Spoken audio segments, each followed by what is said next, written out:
Bismillahirrahmanirrahim. Alhamdulillah wa syukronillah. Allahumma sholli wa sallim ala rasulillah, amma ba'da.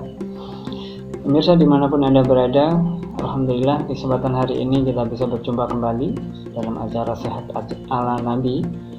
Dan di kesempatan hari ini juga kita akan membahas tentang klasifikasi penyakit di dalam Al-Quran. Kita membahas tentang penyakit, ya.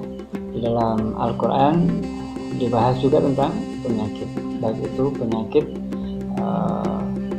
yang ada di dalam hati maupun penyakit jasmani. Nah, ini bagiannya adalah penyakit dibagi menjadi dua, yakni penyakit hati dan penyakit jasmani. Dan itu juga dibahas juga di dalam kitab Tibbun Nabawi yang dikarang oleh beliau Ibnu Qayyim al-Jauziyah rahimahullah. Dan di dalam kitab itu juga disebutkan bahwa penyakit itu dibagi menjadi dua, yakni penyakit hati dan penyakit jasmani. Kemudian penyakit hati dibagi lagi menjadi dua, yakni penyakit syubhat dan penyakit syahwat. Nah, dari mana kesimpulan itu diambil? Tentunya dari Al-Quran. Dalam Al-Quran disebutkan di surat Al-Baqarah ayat 10, A'udzubillahi minasyaitonir rajim, Bismillahirrahmanirrahim. Fi qulubihim maradun fazadahumullahu marada. Yang artinya di dalam hati mereka ada penyakit, lalu ditambah Allah penyakitnya. Nah, dari ayat ini disimpulkan bahwa di dalam hati manusia itu ada penyakit. Ini terkait dengan orang-orang yang tidak mau menerima kebenaran. Kemudian ada juga di surat An-Nur, ya, di surat An-Nur itu juga dibahas berkenaan dengan orang-orang yang diajak untuk mengambil hukum dari kitabullah dan rasulnya, lalu mereka menolak dan kemudian berpaling dari ajakan tersebut. Ya, di surat An-Nur ayat 48 sampai dengan ayat 50, ya, yang artinya begini, dan apabila mereka dipanggil kepada Allah dan Rasulnya agar Rasul mengadili di antara mereka, tiba-tiba mereka sebagian dari mereka menolak untuk datang. Tetapi jika keputusan itu untuk kemaslahatan mereka datang kepada Rasul dengan patuh. Apakah ketidakdatangan mereka itu karena dalam hati mereka ada penyakit? Nah, dalam hati mereka ada, atau karena mereka ragu-ragu, atau karena takut kalau Allah dan Rasulnya berlaku zalim kepada mereka. Ya, sebenarnya mereka itulah orang-orang yang zalim. Nah, demikian. Jadi orang-orang kafir itu ketika diajak kepada Allah dan Rasulnya, mereka menolak. Kenapa? Karena di dalam hatinya ada penyakit. Ya, penyakit syubhat itu akan menimbulkan keraguan-raguan, ya, ragu-ragu. Nah, di sini bisa disimpulkan bahwa keraguan-raguan adalah sebuah penyakit, termasuk juga bisa disebutkan dengan penyakit syubhat. Ya. Kemudian penyakit syahwat, ya, penyakit syahwat diambil kesimpulannya dari firman Allah SWT, ya, di surat Al-Ahzab ayat 32, yang artinya, hai istri-istri Nabi, kalian tidaklah seperti wanita-wanita yang lain jika kalian bertakwa. Maka janganlah kalian tunduk dalam berbicara sehingga berkeinginanlah orang-orang yang ada penyakit dalam hatinya. Apa?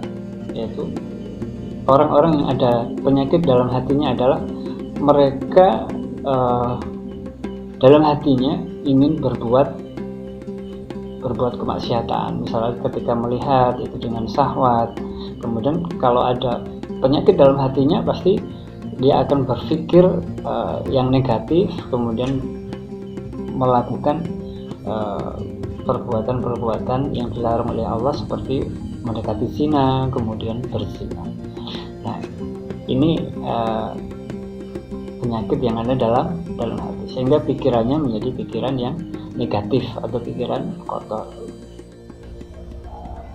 Pemirsa yang dirahmati Allah, tadi kita sudah membahas tentang dasar yang diambil untuk menyimpulkan bahwa macam-macam penyakit yang ada pada diri manusia, yaitu dari Al-Quran ada 2 penyakit, yakni penyakit hati dan penyakit jasmani.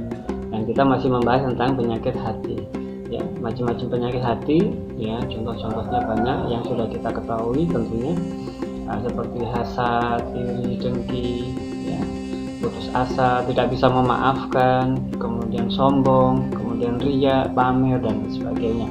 Nah, ini termasuk contoh-contoh penyakit hati. Dan kemudian di sini saya akan memberikan sebuah contoh, ya, tentang kesombongan, tentang penyakit sombong, yang itu merupakan salah satu penyakit hati yang pertama. Kenapa demikian? Karena sejarahnya kesombongan ini, dosa sombong ini dilakukan oleh iblis ketika dalam penciptaan Nabi Adam disuruh sujud, iblis tidak mau. Wa idquna lil malaikati isjudu li Adam fasajadu illa iblis. Dan ketika Allah menciptakan Nabi Adam, semuanya disuruh sujud, semuanya sujud kepada Adam sebagai sujud penghormatan. Kemudian ada satu yang nggak mau sujud, illa iblis, kecuali iblis. Karena minal jin, iblis itu dari golongan jin. Terus kemudian dari situ awal mula dimulai kesombongan itu, ya, karena iblis merasa lebih baik daripada Adam, penciptaannya dari api, Adam dari tanah, maka dia merasa lebih baik. Oleh karena itu kemudian dari sini kesombongannya, ya, dimulai. Terus kemudian dia juga sombong kepada Allah. Kenapa? Karena iblis tidak mau menuruti perintah Allah. Jadi kalau ada orang, ada manusia yang kemudian tidak mau taat kepada Allah, ya, tidak mau menjalankan perintah Allah, maka dia sombong kepada Allah. Tidak mau menerapkan hukum-hukum Allah, ya, tidak mau menjalankan hukum-hukum Allah, maka dia termasuk sombong, orang-orang yang sombong kepada Allah Subhanahu wa taala. Kemudian ada yang sombong kedua adalah sombong kepada manusia. Dia selalu merendahkan manusia, dia selalu merasa lebih baik daripada manusia yang lain.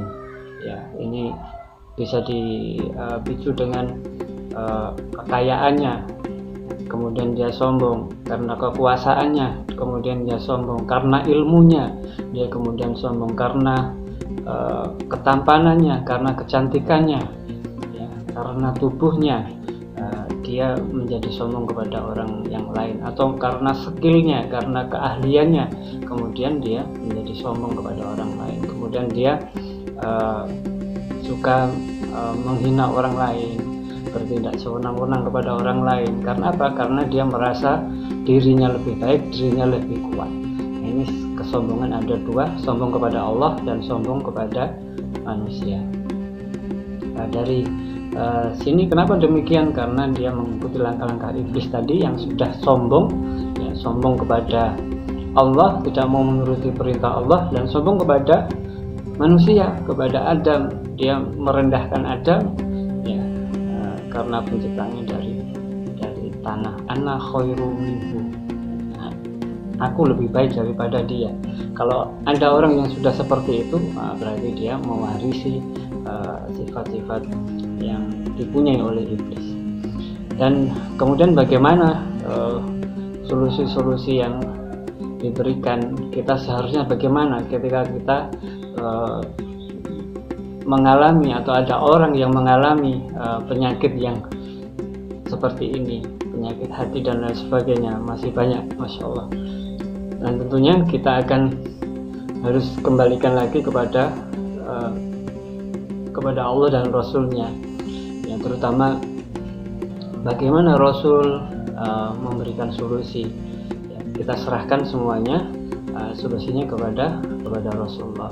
Karena apa? Karena hanya di tangan mereka lah, di tangan para Rasul itu, solusi itu akan kita dapatkan. Karena apa? Karena sesungguhnya iman kepada Allah dan Rasulnya itu adalah akidah yang tertanam di dalam hati kita, dan itu adalah merupakan solusi pengobatan yang terpenting bagi hati, ya.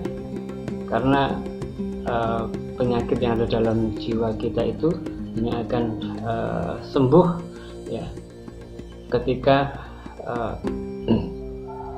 kita mengenal Allah, mengenal Rabb, mengenal hukum-hukum yang ditetapkannya, kemudian hanya dengan mendahulukan segala sesuatu yang diridhoi oleh Allah SWT dan yang disenangi oleh Allah SWT, kemudian menjauhi larangan-larangan dan hal-hal yang menyebabkan kemurkaan Allah SWT, sehingga kesehatan dan kehidupan kita, kehidupan hati kita menjadi hidup, hati kita tidak menjadi keras, itu akan kita raih, akan kita rasakan, sehingga hati kita menjadi dengan mengingat Allah. Ya, tentunya nanti perlu diberikan terapi-terapi yang sifatnya lebih spesifik terkait dengan masalahnya apa, begitu. Nah, demikian yang bisa kita bahas pada kesempatan kali ini.